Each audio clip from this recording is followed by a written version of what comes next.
Nomination आज file है nomination पाई मु एवं आमर ओडिशा प्रदेश कांग्रेस कमिटी सभापति एवं भुवनेश्वर आसी नेतृवर्ग एवं नुआपड़ा जिलार प्रमुख नेता आज शुभलग्न थिला आमे आमर कुलदेवी महाप्रभु जगन्नाथ बुढ़ादेव भगवान और आमर आराध्य देवता शिव को एवं कुलदेवी को प्रार्थना करी आज आमे जो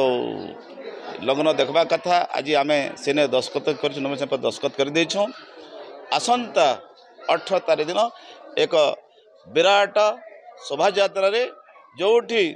प्रदेश कांग्रेस सभापति ओडिशा रो शीर्ष नेतृत्व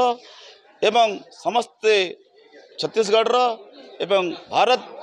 रो अखिल भारत कांग्रेस कमिटी रो सबु राज्य रो बहु पुरखा नेता आसिक गोटे बन्याद परिवेश जोठी 25,000 ऊर्ध आमर कर्मी नेता एवं आमर जिलार एवं समस्ते ये आसिक आम नॉमिनेशन फाइल करूँ।